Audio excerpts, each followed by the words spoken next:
Gold, trusted gold buyers. మీరు తాకట్టు పెట్టిన బంగారాన్ని విడిపించి ఈ రోజు ఉన్న మార్కెట్ ధరకు కొనబడను. 1 కిలో కట్టండి.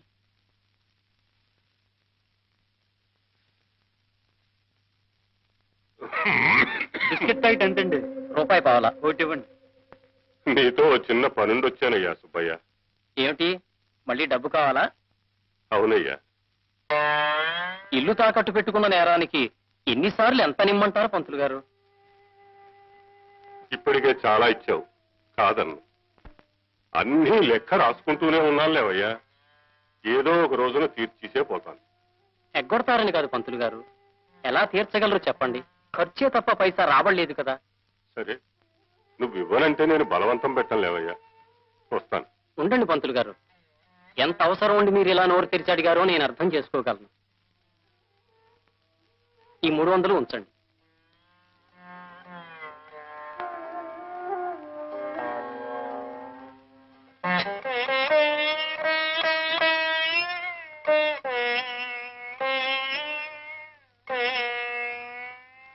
తీసుకో అమ్మా.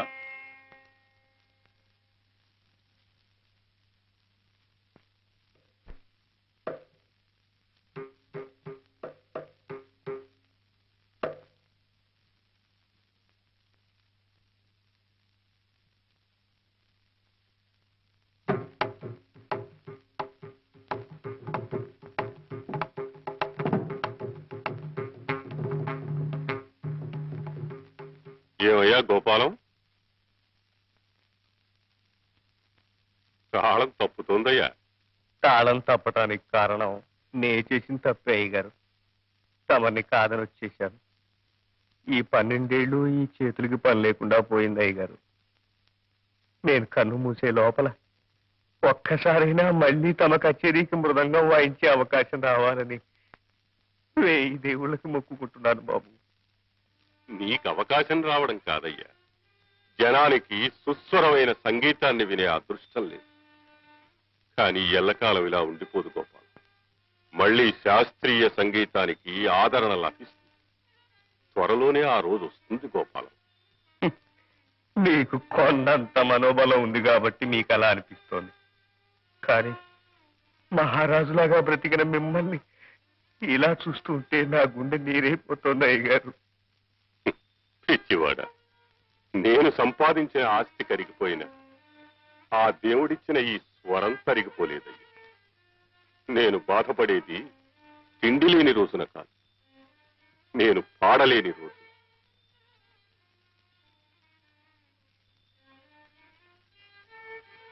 ఇందా, ఈ డబ్బు తీసుకో గోపాలం. తమరు అప్పు చేసి మరీ దానం చేస్తున్నారా బాబు? సుఖాల్ని కలిసి పంచుకున్నాం, కష్టాల్ని కూడా కలిసే పంచుకుందాం గోపాలం. తీసుకో, తీసుకో అయ్యా.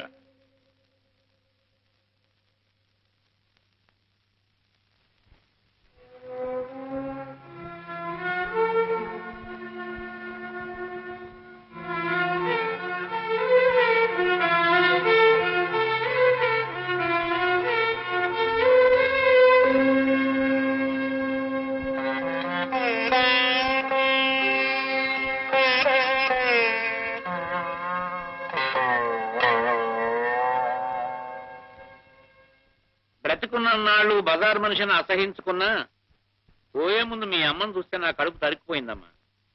మంచంలో తీసుకుపోయింది పాపం. మీ అమ్మ జబ్బుపడడంతో మీ మామయ్య ఎటో వెళ్ళిపోయాడు. దాంతో పిలిస్తే పలికే మనిషి లేక దిక్కుమాలి చావు చచ్చిపోయింది. కన్ను మూసేలాగా నిన్ను కళ్ళారా చూడాలని ఎంతో తప్పించింది పాపం. కానీ ఏం లాభం, ఆ కోరిక తీరకుండానే వెళ్ళిపోయింది. పోతూ పోతూ తన యావదాస్తి నీకు చెందాలని ఇల్లు రాసిపోయింది. ఇవిగో కాగితాలు. ఇప్పుడు నాకు ఈ ఆస్తి ఎందుకు బాబు గారు? ఇన్నాళ్ళు కాయ కష్టం చేసి బ్రతికాను. శంకరాన్ని చేర్చవలసిన చోటికి చేర్చాను. ఇక నాకు వీటి మీద వ్యామోహం లేదు బాబు గారు. నిజమేననుకో, కానీ ఈ ఆస్తి నీకు అక్కర్లేకపోయినా ఏ ధర్మకార్యానికో పుణ్యకార్యానికో వినియోగించవచ్చుగా.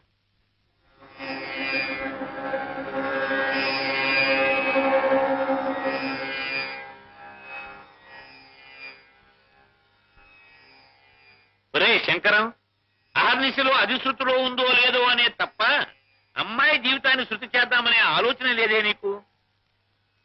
ఇది శృతిలోనే ఉంది. అమ్మాయికి చక్కటి సంబంధం చూశానురా. చూసావు కదరా, ఇప్పటి వరకు చాలా చక్కటి సంబంధాలు చూసావు. ఇదిగో ఇదిగో ఇదిగో ఇదిగో ఆ వెంటకాడనే వద్దని నేను ముందుగా హెచ్చరిస్తున్నాను. ఇదివరకటి సంబంధాలే.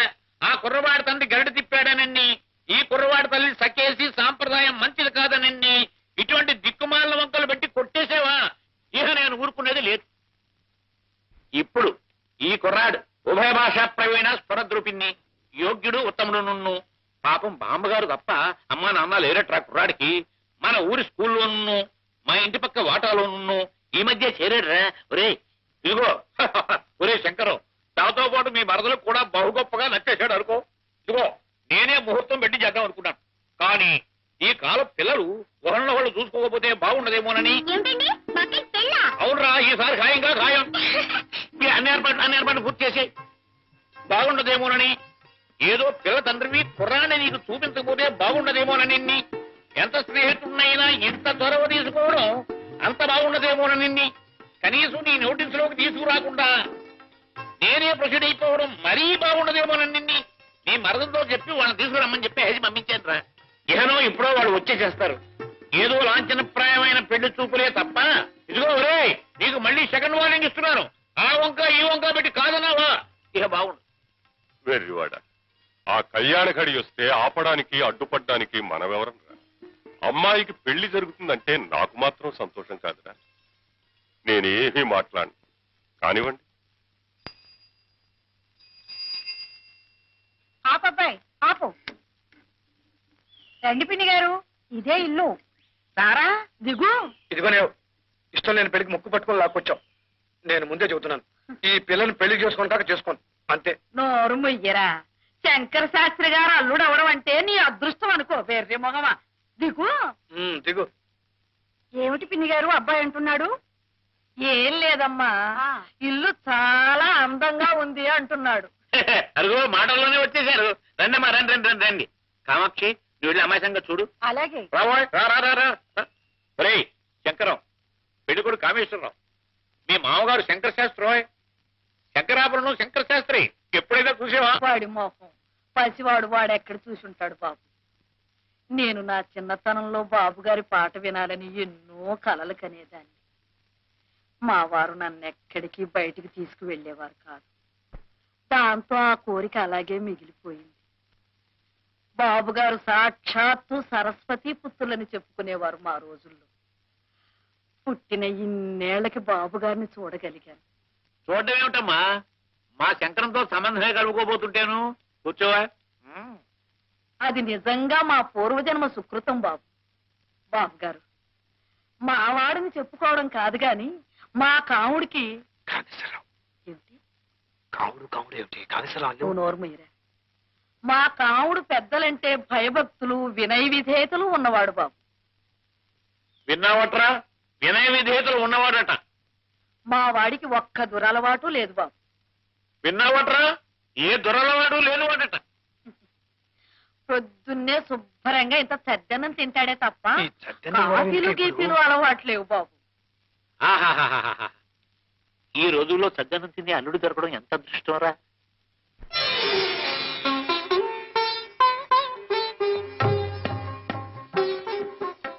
నా తల్లి రామ్మా, రా కూర్చో.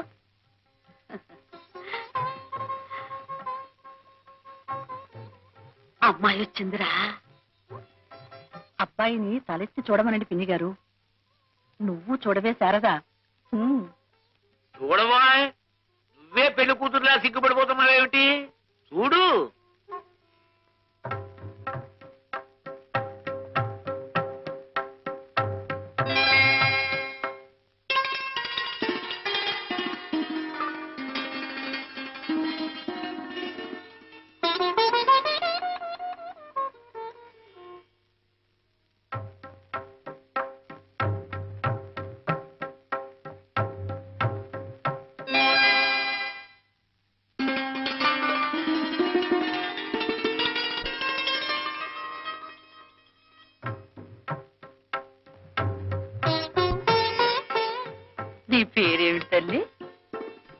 శారద. అలాగా సరస్వతీదేవి పేరు పెట్టుకున్నారన్నమాట. మా బాగా అన్నారు. మా పిల్ల సాక్షాత్తు సరస్వతీదేవే అనుకోండి. మంచి గాత్రం ఉంది. మొగుడికి ఉత్తరాలు రాసుకునేంత చదువు చదువుకుంది. వంట వార్పు శుచి, శుభ్రం అన్నీ తెలుసు. నచ్చితే గాజు గ్లాస్ తీసుకోండి.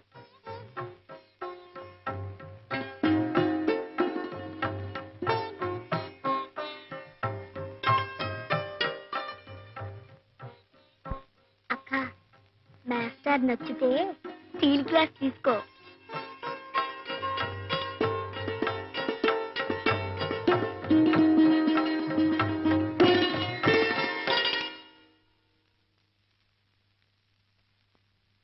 చూసేవటో అమ్మాయి నచ్చిందా?